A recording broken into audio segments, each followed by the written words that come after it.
We spent several months trying to find the right concept for The Force Unleashed, and once we kind of hit on this idea of you being Darth Vader's secret apprentice and having these over-the-top force powers, and George signed off on that, we had an even bigger challenge ahead of us, and that was figuring out how are we actually going to bring that vision to life.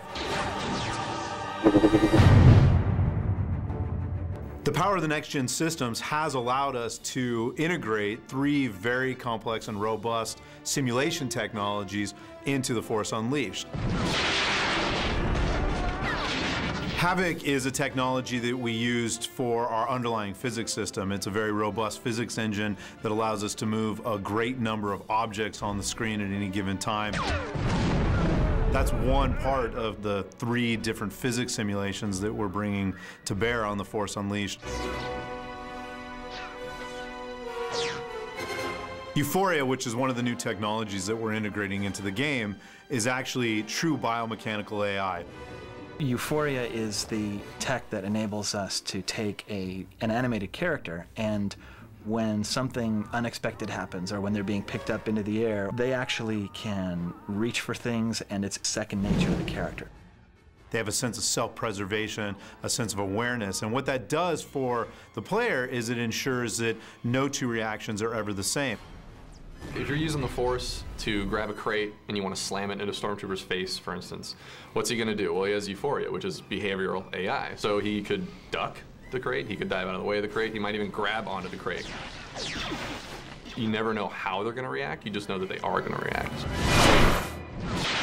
The other new technology that we've integrated into The Force Unleashed is digital molecular matter, or DMM. DMM is a way of simulating the substance of objects, sort of pretending that they're molecules, so that instead of moving parts, you have the material that it's made of. Things actually behave like they do in the real world. Glass will shatter like glass, metal will bend like metal, wood will splinter like wood.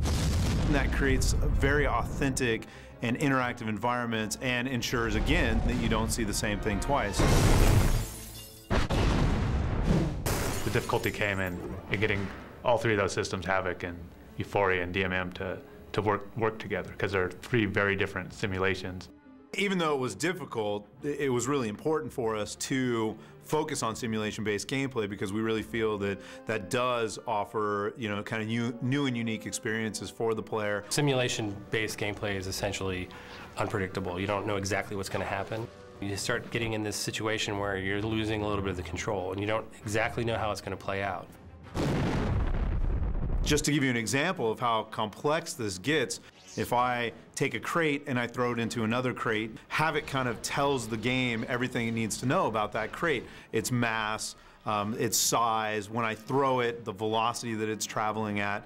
However, if I'm to take that same crate and throw it at a Stormtrooper, now suddenly we have 2 different simulation technologies that need to talk to one another and know about each other. The crate, which is Havok, needs to slam into a Stormtrooper who's infused with Euphoria.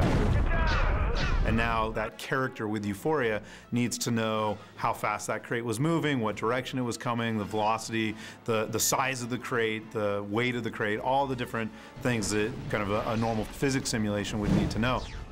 Then you can also imagine even more complex scenarios, things that happen every day in our game. What if I take that same crate and the Stormtrooper grabs onto the crate and I throw both of those into the plate glass window at the same time?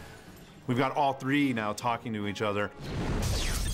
It's been a huge, huge challenge to get those 3 simulation technologies to talk to one another, but now that we have it working, it is resulting in new and surprising and unexpected things. And this is what our QA team, the guys that play the game every single day and serve as the eyes and voice of the consumer, are discovering. The game is doing such a fantastic job of really bringing players into this Star Wars universe in a way that I think we've never really been able to do that previously with previous generations and without this kind of DMM and Euphoria tech.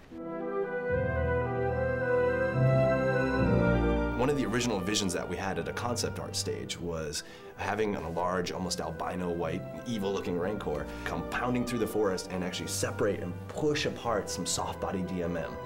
And the moment I saw that on screen, my eyes lit up and I said, all right, we're going to be able to do this.